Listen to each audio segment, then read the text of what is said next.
साथियों तक सूचना दे सकूं ताकि उनकी जिंदगी बच जाए।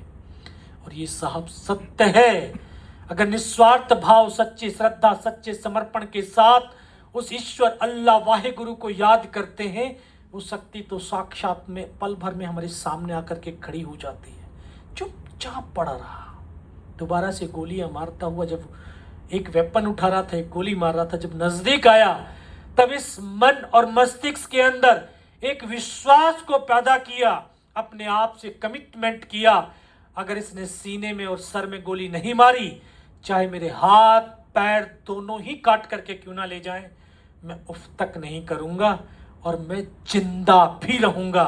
आज उसी विश्वास की बदौलत आप लोगों के बीच में भी खड़ा हुआ। उसने फिर भी बाजू में पैर में गोली मारी, 2 कदम चला।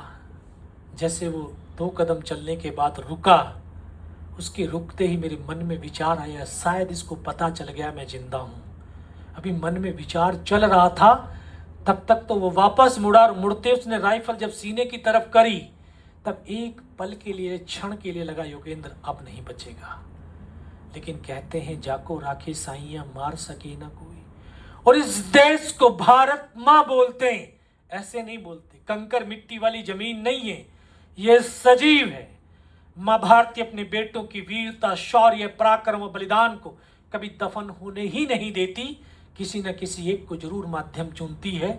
शायद मां भारती ने वो माध्यम चुन लिया होगा, तभी जब उसने गोली चलाई तो सीने की तरफ चलाई, यहाँ पे पर्स रखा था, क्योंकि पूरी पैंट फट गई थी पहाड़ों पे चलते चलते। उसमें कुछ 5-5 रुपए के सिक्के थे पर्स में।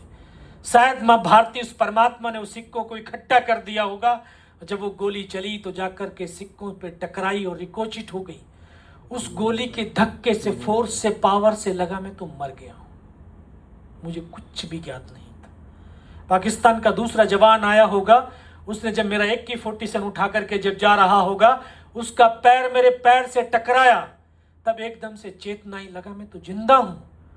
तब एक अंतर्मन से आवाज आई, योगेंद्र अभी तक नहीं मरा तो अब मरेगा भी नहीं। मेरे पास एक हैंड ग्रेनेड बचा हुआ था, मैंने अपना हैंड ग्रेनेड निकाला, उस पाकिस्तान के जवान के ऊपर इस तरह से फेंका, तो उसके कोट के अंदर जो हुड लगा हुआ था, हुड के अंदर वो ग्रेनेड गिरता है। जब तक वो ग्रेनेड को निकाल पाता, ग्रेनेड तो फट गया, उसका सर फटा, हमारे ऊपर आकर के गिरा। उस धमाके से पाकिस्तान के जवानों में खलबली मची कि इनमें से कोई जिंदा है। कुछ बोले जिंदा नहीं, नीचे से रिइंफोर्समेंट आ गई। उन्होंने चारों तरफ गोलियों की बौछारें शुरू करी, बस वही एक मौका था मेरे पास। मैंने तो दोनों हाथों से उसकी राइफल को उठाने की कोशिश करी, लेकिन ये एक हाथ तो हिला ही नहीं, सिर्फ कंधा कंधा हिला। एक हाथ से ऐसे राइफल उठाई, ऐसे पलटा खाया और ऐसे जब फायरिंग किया, 3-4 पाकिस्तानियों को पल भर में मौत के घाट उतार दिया था। फिर इसी हाथ से पलटा खाया, दूसरे पत्थर, तीसरे पत्थर, 4-5 जगह से जब फायरिंग किया, तब उनको यह आभास और एहसास हुआ कि यहां अकेला नहीं है, हिंदुस्तान की फौज की दूसरी टुकड़ी ऊपर चढ़ाई है। फिर वो भाग खड़े हुए, पैर उखड़ गए। 2-3, 4-5 मीटर तक उनके पीछे में गया फायर करता हुआ।